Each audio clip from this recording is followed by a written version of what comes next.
Guys, tahu nggak sih anak ini menahan tangis saat lagi latihan tenis meja dan dia hebat banget. Jadi anak ini adalah seorang atlet cilik bernama Li Yiyi. Dia benar-benar tekun terus berlatih main tenis meja bersama pelatihnya. Namun pelatihnya melatih dia itu nggak manja sama sekali.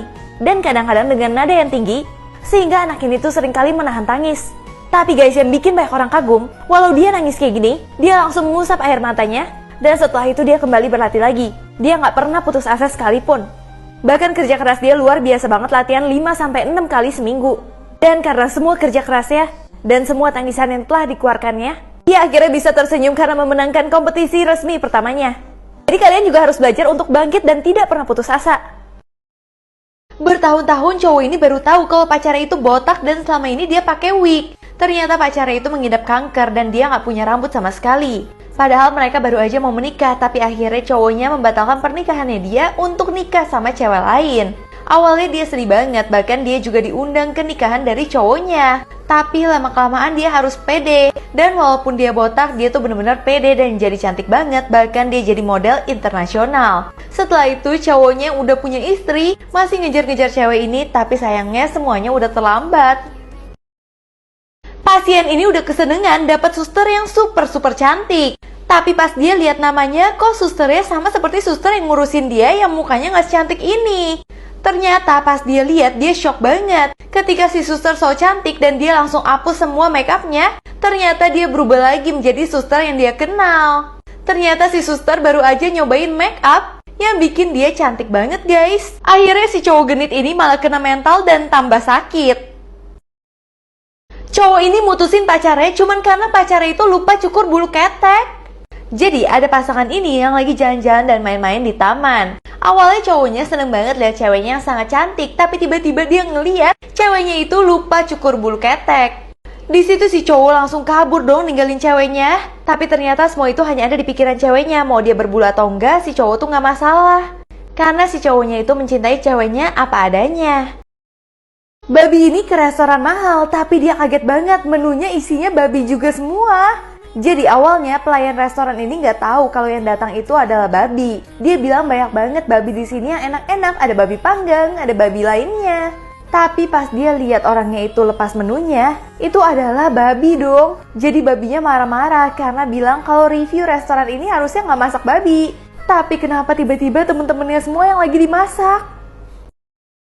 Putri salju ini dijebak sama pangeran jahat untuk makan apel. Jadi saat dia makan apel, dia langsung benar-benar meninggal. Cuman ada nanti satu pangeran yang bisa mencium dia dan menghidupkan dia. Akhirnya pangeran yang jahat itu ngejebak pangeran-pangeran lain untuk bisa cium putri ini. Saat udah dicium dan putrinya udah mau bangun, tiba-tiba pangeran ini langsung disekap supaya pangeran jahat itu kesannya yang baru mencium putri ini.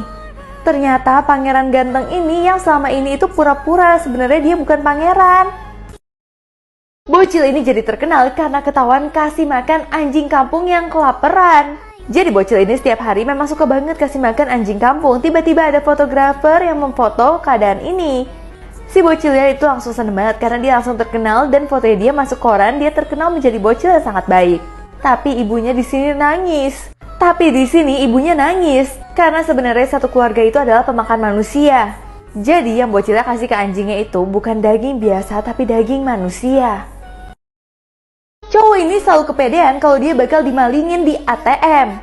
Jadi kalau ngelihat orang yang fisiknya itu benar-benar mencurigakan, dia langsung minta orangnya untuk ngambil uang terlebih dahulu. Karena dia takut banget dimalingin. Tiba-tiba ternyata orang yang baju merah itu benar-benar maling dong. Dia minta uang dia, tapi ternyata dia cuma bercanda aja. Dia bilang kamu nggak boleh ngejudge seorang dari fisiknya ya. Sampai tiba-tiba cowok tersebut udah keluar dari ATM-nya. Dan dia ngelihat sekelompok preman. Yang mana preman itu benar-benar mau malingin duitnya dia. Padahal dia tadi udah nggak mau ngejudge premannya karena dia udah ngajarin orang untuk nggak boleh ngejudge. Akhirnya si cowok baju merah malah dimalingin dan dia nggak tahu apa-apa. Cowok ini tenggelam di dalam lumbung jagung dan nggak bisa keluar sama sekali. Akhirnya temennya melihat hal itu langsung telepon nih pemadam kebakaran untuk membantu semua hal ini. Tapi tiba-tiba cowok itu pas ditolongin, dia benar-benar nggak bisa ditarik. Bahkan tiba-tiba tali penyelamat polisi ini putus, sehingga polisinya juga harus tersedot lumbung tersebut. Semua orang udah panik banget karena bisa aja kalau udah tersedot di dalamnya mereka nggak bisa nafas dan meninggal. Sampai akhirnya di sini ketuanya langsung berpikir untuk menghancurkan lumbungnya aja walaupun rugi banget. Tapi supaya korban dan polisinya selamat dan tidak meninggal, akhirnya mereka pun selamat guys. Setiap hari suaminya yang vampir selalu minta darah dari istrinya, tapi istrinya nggak pernah mau kasih. Istrinya selalu bilang, aduh nanti dulu ya. Pas suaminya udah mau lagi minta darah, terus istrinya nolak terus. Sampai akhirnya lama-kelamaan istrinya kasihan banget sama suaminya. Istrinya udah siapin lehernya untuk dia ambil darahnya karena suaminya kelaparan. Ternyata suaminya nggak mau darah dari istrinya, tapi mau snack dari istrinya yang istrinya selalu makan. Akhirnya istrinya malah kena mental karena selama ini dia cuma kepedean doang. Bocil ini sengaja selalu buka tali sepatunya supaya ayahnya bisa pakein dia tali sepatu. Itu semua karena dia butuh banget perhatian dari ayahnya. Sampai tiba-tiba ayahnya nggak pulang-pulang kerja dan bocilnya masih buka tali sepatunya. Dimana pas mereka tahu ayahnya itu kecelakaan di tempat kerja, makanya nggak pulang-pulang. Bocil ini sedih banget, dia udah sengaja buka tali sepatunya supaya ayahnya bisa pakein, tapi ternyata ayahnya udah nggak bisa pakein lagi. Karena kecelakaan tersebut membuat ayahnya kehilangan tangan yang mana dia itu nggak bisa mengikat tali sepatu anaknya lagi untuk selama-lamanya. Bocil ini maksa pengen pinjem pistol asli ke ayahnya, tapi ternyata akhirnya tuh parah banget guys. Jadi bocil ini minjem pistol, terus ayahnya bilang pistol aku itu bukan untuk mainan. Tapi tiba-tiba ayahnya kaget banget pas tahu bocilnya itu mengetahui tempat pistol dia sebenarnya dan dia akan mengambil pistol tersebut. Ayahnya udah bilang jangan, tapi bocilnya bilang aku pengen melindungi ibu karena kamu itu nggak selalu ada di sini ayah. Sampai akhirnya si ayahnya baru menyadari kalau dari tadi dia itu cuma berhalusinasi aja, anaknya udah benar-benar meninggal. Karena waktu itu bocilnya mengetahui tempat pistol ayahnya, terus dia nggak sengaja menembak dirinya sendiri. Jadi ayahnya masih merasa bersalah banget. Dan akhirnya dia berhalusinasi terus. Tante-tante ini selalu bikin dirinya itu kepleset saus supaya dia dapat makanan gratis. Jadi tante-tante penipu ini dimanapun dia nggak pernah bayar. Soalnya dia selalu membuat dirinya tersiksa di tempat makanan tersebut. Jadinya dia itu digantiin dan nggak perlu bayar, bahkan malah mendapatkan uang. Dia itu sering banget menipu banyak orang karena itu yang dilakukan untuk bekerja. Kalau ada orang lagi parkir terus mau mundur, biasa dia itu akan ada di belakangnya pura-pura ketabrak supaya mendapat uang ganti rugi yang banyak. Lama-kelamaan dia punya uang banyak banget, bisa miliaran. Terus pas dia melakukan itu sama nenek-nenek, tiba-tiba semua polisi datang.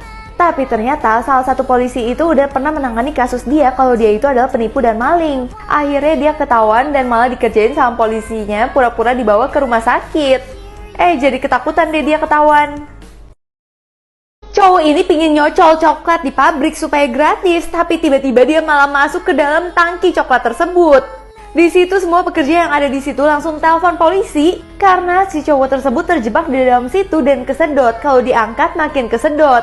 Para polisi udah mencoba untuk menolong orang tersebut, tapi tetap gak bisa. Setiap ditarik, dia itu makin berat ke bawah. Bahkan polisinya hampir masuk juga ke dalam situ. Sampai tiba-tiba di sini ada polisi yang pintar banget. Dia mau masukin cairan lain yang membuat coklat tersebut tidak menyedot manusia itu. Awalnya semua orang bingung, tapi ternyata hal itu berhasil. Cowok itu pun berhasil dikeluarkan dan dia jadi parno, gak mau makan coklat lagi selama-lamanya.